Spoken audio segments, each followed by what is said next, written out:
I always thought I was the responsible one in our family. Ever since I can remember, I have been the one helping my parents with their bills, medical expenses, and emergencies, while my brother Jackson barely contributed a dime. Then one afternoon, while organizing some papers at their house, I accidentally discovered their will. Everything, the house savings, even family heirlooms, all going to Jackson. Nothing substantial for me. The betrayal cut deep, especially after decades of support. If you are watching this now, let me know where you are viewing from and hit that subscribe button if you have ever had to stand up to family that took you for granted. Growing up in our suburban Chicago home, I noticed early on how differently my parents treated Jackson and me. My brother was 5 years younger, and from the moment he arrived, he could do no wrong in their eyes. When he broke my science fair project the night before judging, my parents said, "He is just curious." When he failed classes, they would say, "School is not for everyone." Meanwhile, I maintained straight, as worked part-time jobs since 16, and saved enough to put myself through state college without burdening my parents. My father, Thomas, worked as a factory manager, and my mother, Margaret, was a part-time receptionist at a dental office. They were not poor, but they were not great with money either. They frequently lived beyond their means, especially when it came to indulging Jackson. When he wanted the latest gaming system, they found a way. When I needed new glasses, I had to work extra shifts at the local grocery store. After college, I secured a position at a financial advisory firm and worked my way up over the years. Now, at 35, I have a modest but comfortable life. I own a small 2-bedroom condo, drive a reliable car, and have started building a decent retirement fund. Nothing extravagant, but I am proud of what I have accomplished through hard work and discipline. Jackson, on the other hand, bounced from one failed venture to another. He tried selling supplements online, then became a self-proclaimed social media expert, followed by an attempt at day trading that depleted his savings in 3 months. Through each failure, my parents supported him emotionally and financially, often turning to me when their resources ran dry. "Your brother is just finding his path," my father would say. "Not everyone can be as naturally practical as you are." These comments stung, implying my success came from some innate trait rather than years of sacrifice and discipline. Yet I continued helping my parents when they needed it.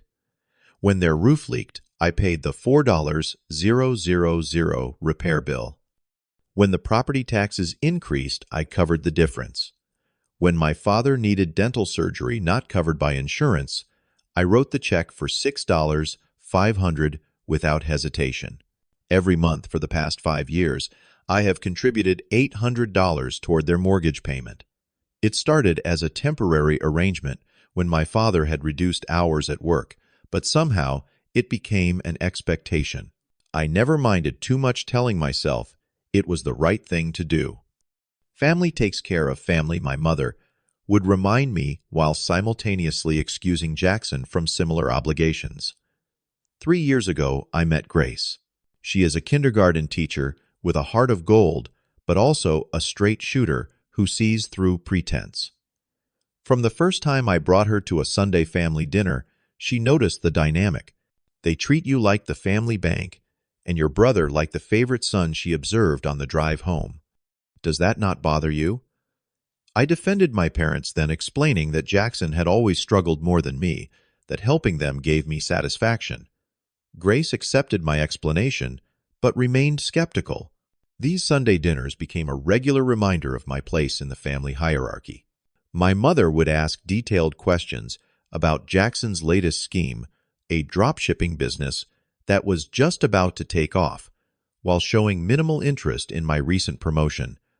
My father would pull me aside to discuss the broken garage door opener or the rising cost of their medications. Jackson would arrive late, contribute nothing to the meal preparation or cleanup, and often leave with a check from our parents for some unexplained emergency expense. Through it all, I maintained the role of dutiful son. I believed that one day my parents would recognize my loyalty and dedication. I believe that family meant supporting each other, even when the support flowed primarily in one direction. I believe that blood bonds transcended balance sheets. Grace saw it differently. There is a difference between supporting family and being taken advantage of, she would say, but I was not ready to hear it. Not until that Tuesday afternoon when everything changed. It was supposed to be a quick visit to help my parents organize their filing cabinet. My mother had mentioned struggling to find important documents, so I offered to create a better system for them. It was the kind of practical assistance I often provided beyond the financial support. The cabinet was a disaster. Medical records mixed with tax documents, warranties for appliances they no longer owned, and decades-old utility bills. I sorted methodically, creating labeled folders and explaining the system to my mother, who seemed more interested in telling me about Jackson's latest girlfriend than learning the organizational method. As I worked through my father's desk drawer, I found a sealed envelope labeled Last Will and Testament of Thomas and Margaret Wilson. It was dated just 3 months prior. I should have simply filed it away, but something compelled me to look inside. Perhaps it was Grace's voice in my head questioning the family dynamic, or perhaps it was simple curiosity. With my mother in the kitchen making coffee, I carefully opened the envelope and pulled out the document. My eyes scanned the formal legal language until I reached the section on distribution of assets. To our son Jackson Wilson, we bequeath our primary residence at 1742 Maple Street, all bank accounts and investments, the family automobile, and all furniture and household items contained within our home. I read the paragraph twice, certain I had missed something. Then I found the section addressed to me. To our son Alexander Wilson, we bequeath the family photo albums, the collection of books in the study, and the fishing equipment in the garage. Photo albums, books, fishing gear my father had not used in a decade. That was my inheritance after years of financial support, after helping them keep the very home they were leaving entirely to Jackson. I must have made a sound because my mother came in carrying 2 mugs of coffee. "Everything okay, Alex?" she asked, setting down the mugs. "I found your will," I said, my voice surprisingly steady despite the earthquake happening inside me. Her face fell. "Oh, you were not supposed to see that." Not that is an old version, or there has been a mistake, just that I was not supposed to know. My father came home from his doctor's appointment shortly after, and I confronted them both. "Why does Jackson get everything? After all I have done to help you keep this house, pay the bills, cover Dad's medical expenses, why does he get everything while I get photo albums?" My father shifted uncomfortably in his chair. "You have to understand, Alex. Jackson needs the security more than you do. You have always been good with money, always landed on your feet, so I am being punished for being responsible, for building a stable life." "Not punished," my mother interjected. "We just know you will be fine without our help. Jackson has always struggled. And whose fault is that? You have enabled his irresponsibility his entire life." My voice was rising now, years of repressed frustration bubbling to the surface. "You should be proud to help your brother," my father said sternly. "Family takes care of family." "I have been taking care of this family for years," I countered. "I have put thousands of dollars into this house that you are giving to Jackson. I have paid bills, covered emergencies, contributed to your mortgage every month. And we appreciate that," my mother said, tears forming. "We thought you would not mind. You have always been so generous." They did not get it. In their minds, my financial success, modest as it was, justified cutting me out of any meaningful inheritance while rewarding Jackson for his chronic irresponsibility. They had taken my support for granted for so long they no longer saw it as sacrifice, but as obligation. I left shortly after the will tucked back in its envelope and returned to the drawer. In my car parked a block away, I finally let the emotions come. Anger, hurt, betrayal, they crashed over me in waves. I called Grace, my voice breaking as I told her what had happened. "Come home," she said simply. "We will figure this out together." That night, curled on the couch with Grace, I poured out everything. Not just about the will, but about the years of imbalance. The constant expectation that I would provide, while Jackson took the emotional toll of always being the reliable one, yet never the favorite. They are taking advantage of your kindness, Grace said, stroking my hair. They have been doing it for years, and they will continue unless something changes. For the next week, I went through the motions at work, unable to focus, playing the conversation with my parents over and over in my mind. I tallied up the money I had given them over the years, nearly $70,000. When I accounted for the mortgage payments, medical bills, home repairs, and various emergencies. $70,000 given freely to parents who valued my brother's needs above my contributions. The sleepless nights began to affect my job performance.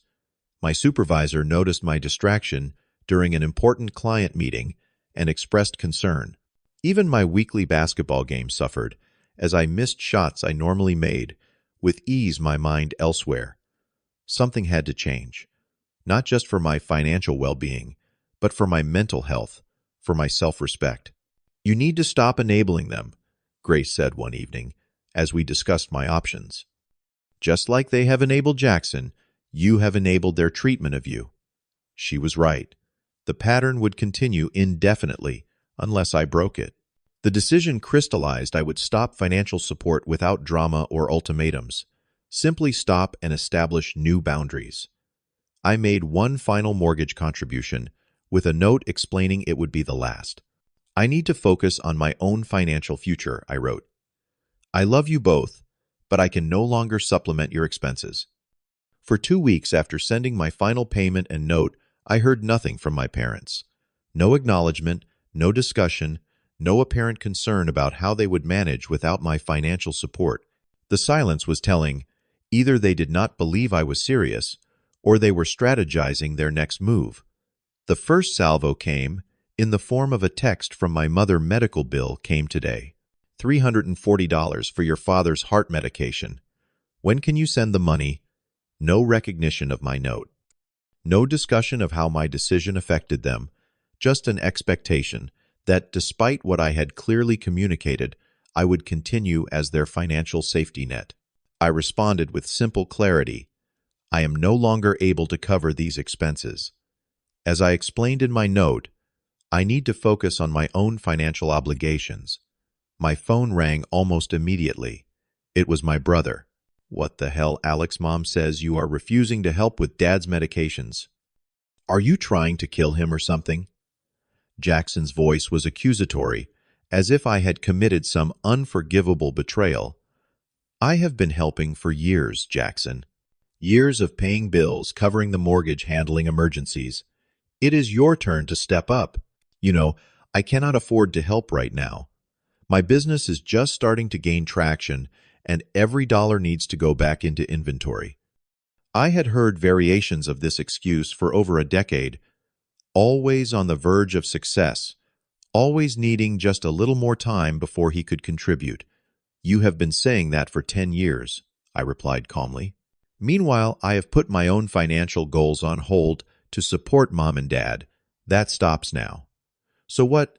This is some kind of tantrum because you are not getting your way. Real mature, bro.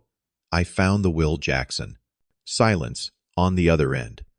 What will he finally ask, his tone suddenly cautious? The one leaving you, the house, the savings, everything. The one giving me photo albums and fishing gear after I have put tens of thousands of dollars into keeping that house. My voice remained steady, but my grip on the phone tightened. That is between Mom and Dad. I did not ask for any of that. But you are not refusing it either, are you? You are happy to let me fund the maintenance and mortgage on a house that will eventually be yours alone. Look, I am sure they have their reasons. They probably figure you do not need their help since you have always been the golden boy with the perfect job and perfect life. His characterization of me as the golden boy showed how differently we perceived our family dynamic. In his mind, my financial stability made me the favorite despite the emotional favoritism he had enjoyed since childhood. We are done here, Jackson. Talk to mom and dad about their bills from now on. The next few weeks brought escalating messages from my parents. First, casual mentions of unexpected expenses, then reminders of upcoming bills. Finally, more direct appeals for help. The property taxes are higher this year. We are short $900. The dishwasher broke and flooded the kitchen. Repair estimate is $450. Your father needs new prescription glasses. Insurance only covers part of it. Each time I responded with gentle but firm boundaries, suggesting they talk to Jackson or explore other options. My mother tried emotional manipulation, mentioning how they had always been there for me growing up, conveniently forgetting I had paid my own way through college. My father took a more direct approach, calling to say I was abandoning my family responsibilities. Extended family members began reaching out, having heard a version of events that cast me as the villain. My aunt called to express her disappointment. Your parents gave you everything, and this is how you repay them. It became clear my parents were controlling the narrative, positioning themselves as victims of an ungrateful son. Through it all, Grace remained my rock. They are trying to make you feel guilty for establishing healthy boundaries, she reminded me. Stay strong. Then came the text that changed everything. No greeting, no pleasantries, just 5 demanding words from my mother. The mortgage is due. The entitlement in those words, the assumption that I would simply fall back in line, despite my clearly stated boundaries, solidified my resolve. I typed a response that had been forming in my mind for weeks. So is the will that leaves everything to Jackson. What followed was nothing short of family chaos. My father left a voicemail so angry I could barely make out the words, something about cutting me out of their lives completely, an ironic threat, given they had already effectively cut me out of their legacy. My mother sent a series of tearful messages about how I had broken her heart, how family should help each other without keeping score. Jackson, interestingly, remained silent. Perhaps the reality of being the sole support for our parents had finally sunk in. That evening, Grace and I had a long, difficult conversation about toxic family dynamics and the difference between genuine support and harmful enabling. You are not abandoning them, she assured me. You are refusing to participate in a one-sided relationship where your contributions are expected but not valued. But what if they really cannot manage without my help? I asked, the lingering guilt still present, despite my determination. They are adults with resources, Grace reminded me. Your father has a pension. Your mother still works part-time. They own their home with a manageable mortgage. They will adjust their expectations and their budget just like everyone else has to do. She was right, of course. My parents had options. They could downsize, cut unnecessary expenses, or ask Jackson to contribute. My support had become a crutch, enabling poor financial decisions and unfair family dynamics. The hardest part of loving someone, Grace said, taking my hand, is sometimes letting them face the consequences of their own choices. For almost 2 months, communication with my family was minimal. I received occasional updates from my aunt, who seemed to be softening her position as she observed the situation more objectively. According to her, my parents had been forced to make some financial adjustments. They had canceled their premium cable package, started shopping at discount grocery stores, and put their annual vacation on hold. Jackson, surprisingly, had stepped up in small ways. He had taken over mowing their lawn to save the landscaping fee and was helping with some household repairs. It was nowhere near the level of support I had provided, but it was a start. Then came a text from my father that I had not expected. We should talk about the will. Maybe there are some things we could reconsider. My initial reaction was satisfaction. My strategy had worked. But as I reflected more deeply, I realized this was not about the inheritance itself.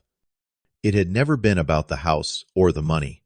It was about respect, appreciation, and fairness. I agreed to meet them for coffee at a neutral location, not the family home that had become so symbolically charged. Grace offered to come for moral support, but I decided this conversation needed to happen between just my parents and me. They looked older somehow, as if the past 2 months had aged them. My mother hugged me tentatively. My father offered an awkward handshake. "We have been thinking about what you said," my father began once we were seated. "About the will and everything you have done for us over the years. We never meant to make you feel unappreciated," my mother added. "We just always knew we could count on you while Jackson—" She trailed off. "That is exactly the problem," I said calmly. "You have always expected more from me and less from him. You have rewarded his irresponsibility while taking my support for granted." My father shifted uncomfortably. "We thought we were doing what was best for both of you. Jackson has always needed more help, more guidance. But at what cost?" I asked. "You have crippled him by never expecting him to stand on his own feet. And you have hurt me by devaluing my contributions." For perhaps the first time, they really listened. My mother's eyes filled with tears as I recounted years of unequal treatment, not with anger, but with honest pain. "I never wanted to keep score," I explained. "But when I saw that, Will, it confirmed what I had long suspected in your eyes. I will always matter, less than Jackson, no matter what I do." "That is not true," my mother protested. "We love you both the same." "Love is not just a feeling, Mom. It is shown through actions, through respect, through recognition of what someone contributes to your life." My father, never an emotionally expressive man, cleared his throat. "We have made mistakes," he admitted. "Big ones, it seems. We never saw it from your perspective." We talked for over 2 hours, covering ground that should have been addressed years ago. They revealed their fears about Jackson never being able to support himself, their assumption that I would always be fine without their help, their misguided belief that equalizing their love meant giving more to the child who had accomplished less. "I do not want your money," I clarified. "What I want is recognition that my contributions matter, that my feelings matter, that I am not just the family ATM." By the time we parted, we had established new boundaries. I would no longer be their financial backup plan. Any help I offered would be by choice, not expectation. They would work with Jackson to develop more financial responsibility. And yes, they would revise their will to reflect a more balanced view of their 2 sons. More importantly, my mother acknowledged years of taking me for granted. "We relied on you because you were always so capable," she said, "but we should have seen how unfair that was." The conversation was just the beginning of a long healing process. I began seeing a therapist to address my lifelong people-pleasing tendencies and learn to set healthier boundaries in all my relationships. I realized how much of my self-worth had been tied to being the reliable one, the fixer, the provider. Over the following months, I saw subtle but meaningful changes in our family dynamic. My parents called just to check in, not only when they needed something. They expressed genuine interest in my work and my relationship with Grace. They stopped making excuses for Jackson's behavior and started holding him to higher standards. Jackson and I had our own reckoning. During a surprisingly candid conversation, he admitted to feeling inferior to me growing up. "You were always so good at everything," he confessed. "It was easier to just give up than to compete and fail." "I never wanted to compete with you," I told him. "I just wanted us both to be responsible adults." Slowly, he began making changes too. He found steady employment at a local marketing firm, started paying back some money he had borrowed from our parents, and even offered to contribute to a family gift when my birthday came around. Grace stood by me through all of it, providing perspective when I faltered and celebrating the small victories along the way. 6 months after that fateful discovery of the will, I asked her to marry me during a weekend trip to Michigan. As she said yes, I realized how much stronger our relationship had grown through this family crisis. The final test came at a Sunday dinner, the first I had attended since setting my boundaries. The difference was palpable. My father asked about my investment strategies without an ulterior motive. My mother talked about downsizing to a smaller home now that they were getting older, without any hint that I should help with the process financially. Jackson arrived on time and brought a dish to share. After dinner, My father pulled me aside. It was not for a financial request, but for a private conversation on the back porch. "I wanted you to know that I am proud of you," he said, looking somewhat uncomfortable with the emotional disclosure. "Not just for your success, but for standing up for yourself. It took courage to do what you did, and it made all of us take a hard look at some uncomfortable truths." My mother had her moment too, catching me alone in the kitchen. "I am sorry," she said simply, her eyes watery, "for years of taking advantage, for not seeing how much you were giving while we were just taking." Later that week, they sent me a copy of their revised will. It now split their assets equally between Jackson and me, but the document itself mattered less than what it represented: a recognition of my place in the family, an acknowledgement of my worth beyond what I could provide. The most profound lesson I learned through all of this was that sometimes the most supportive thing you can do for someone is to stop supporting them in ways that enable dysfunction.